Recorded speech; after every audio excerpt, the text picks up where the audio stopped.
Hi everybody and welcome to Rocco Baby Crochet. I hope you're all well and having a great week. Massive warm welcome back to all my regular viewers and subscribers. Lovely to have you here and thank you so much for supporting the channel. Massive warm welcome to anybody who's just found the channel for the first time. I hope you enjoy this tutorial. Stick around and consider subscribing, meaning that you won't miss out on my next free stitch tutorial or free pattern release, and it also really supports the channel as well. Today we're going to do a quick stitch tutorial and we're going to learn how to do the beautiful Almond Ridge stitch. It's a really beautifully textured stitch, as you can see. And the only stitches that you really need to know how to do for this one is a half treble crochet and a slip stitch. Don't forget that I use UK terminology, so I'll pop the US equivalents on the screen as we go through this. So grab your yarn, grab your hooks and a cuppa and let's learn this wonderful stitch together.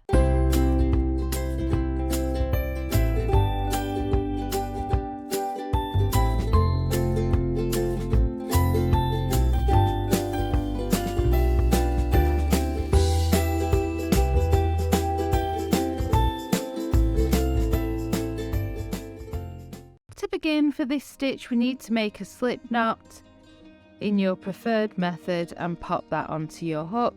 Next we need to make our foundation chain. Now the foundation chain for this stitch needs to be a multiple of 8 and then we're going to add 5 onto the end of that. So I'm just going to do a really small sample here. I'm going to chain 21.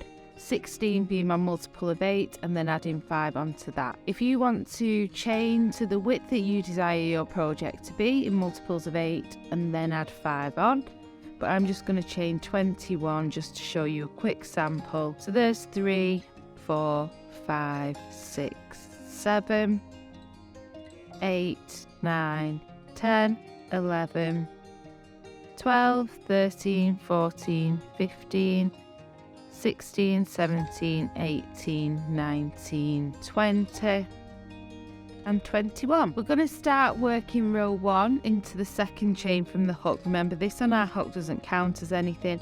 You're counting back these V's. Up to you completely whether you want to go into the front of the chain, which is perhaps a little bit more traditional, and you just insert your hook into that second chain.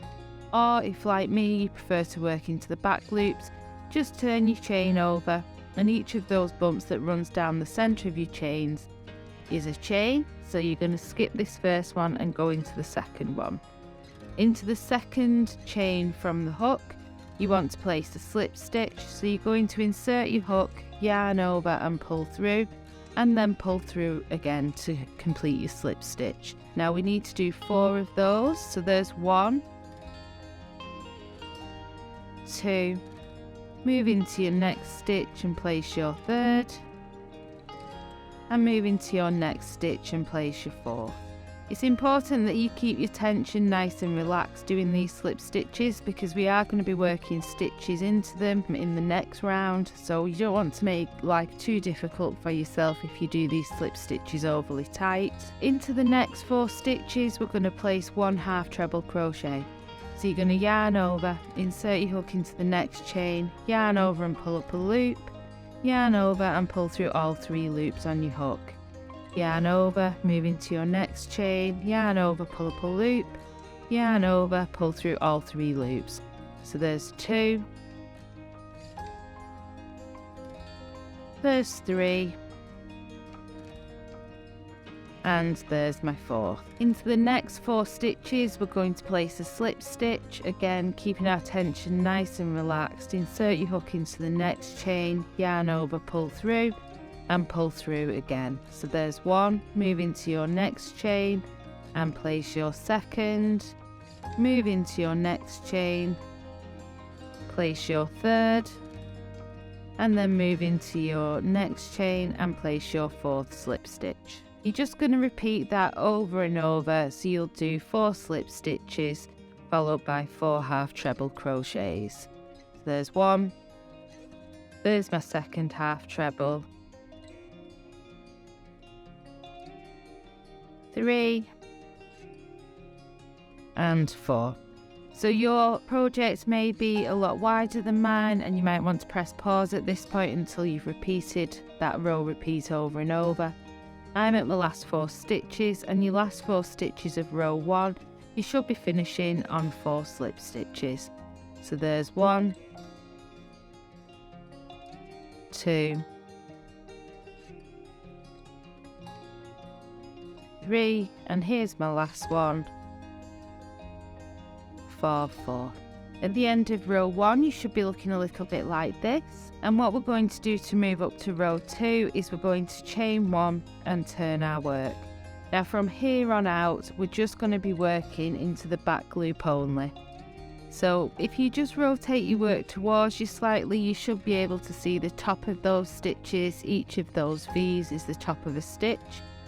Now normally when we're working stitches we would go underneath both of those strands of yarn that make up the top of the stitch, just like that. What we want to do to just work underneath the back loop is you're going to insert your hook from the top into the centre of your stitch and push downwards and forwards just to pick up the back loop only of each stitch. So it's a little bit different, but this is what creates the ridge and the texture of the stitch.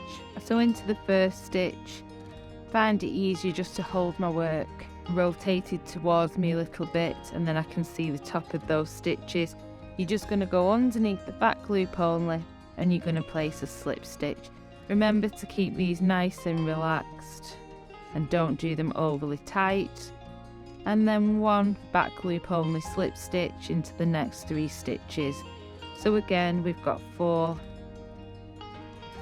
back loop only slip stitches all in a little row there, and then into the next 4 stitches we're going to place 1 back loop only half treble crochet.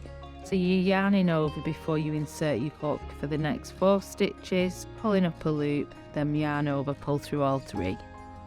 So there's 1, 2, there's my 3rd, and there's my 4. I'm going to repeat that again all the way across. So my next 4 stitches I'm going to place 1 slip stitch into, back loop only again. So there's 1, 2, 3, and then there's 4. Next 4 stitches I'm going to be placing 1 back loop only half treble crochet. So there's 1, 2,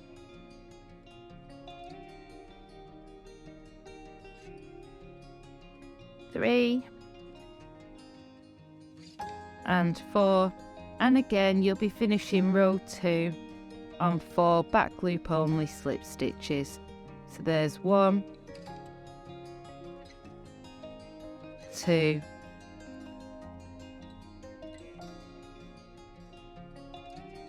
3,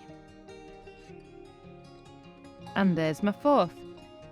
To move up to row 3 you'll chain 1 and turn your work. Row 3 we're going to start with the half treble crochets. Again we're just working into back loops. You'll yarn over, insert your hook into the centre of that stitch from the top and just push underneath the back loop only and place your first half treble crochet. Yarn over again and then place your next back loop only half treble crochet.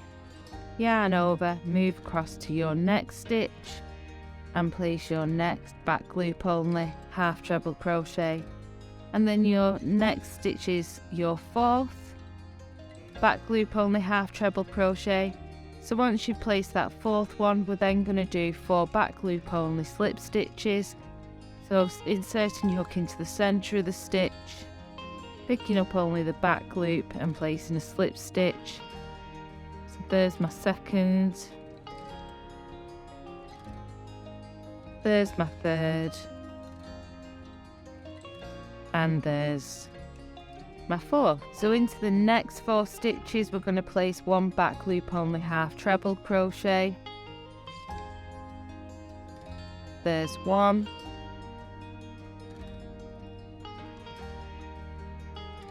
2,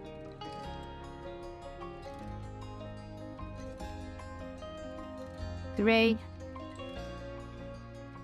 and there's 4, and then 1 back loop only slip stitch in the next 4 stitches. So there's 2, 3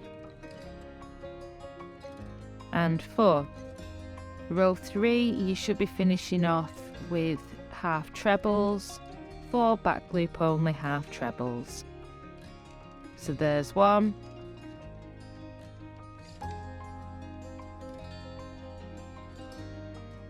there's 2,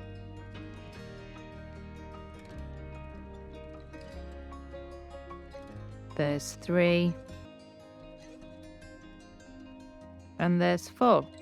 To move up to row 4, we'll chain 1 and turn our work. Row 4, we're just going to repeat the row we've just done. So again, we're starting with half treble crochets, back loop only in the first 4 stitches. So there's 1,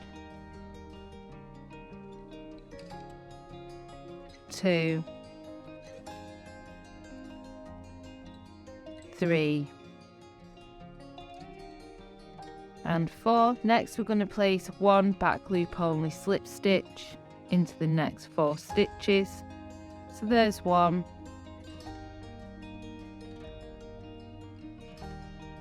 2,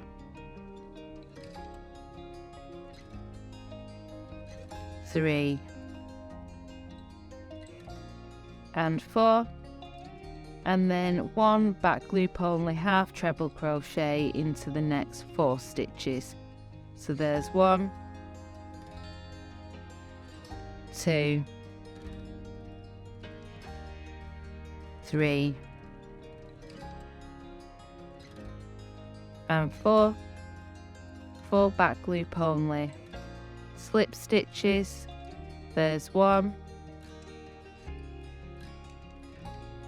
2, 3 and 4, and you'll be finishing row 4 on 4 back loop only, 1 back loop only half treble crochet in the last 4 stitches. So there's 2, there's 3.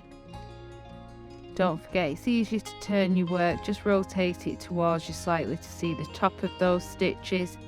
You'll chain 1 and turn. Once you've chained 1 and turned, you'll just repeat rows 1 to 4 over and over, working into the back loop only of each stitch. And as you can see, the pattern is already forming here, and it's a really beautiful pattern to use, especially for things like scarves and hats. It adds a lovely texture to any project. So I really hope you've enjoyed this tutorial and found it useful. Please don't forget to hit like and subscribe if you have. It just means that you won't miss out on my next free pattern or tutorial, and it's also a free way to support the channel as well. So take care, I'll see you real soon. Bye!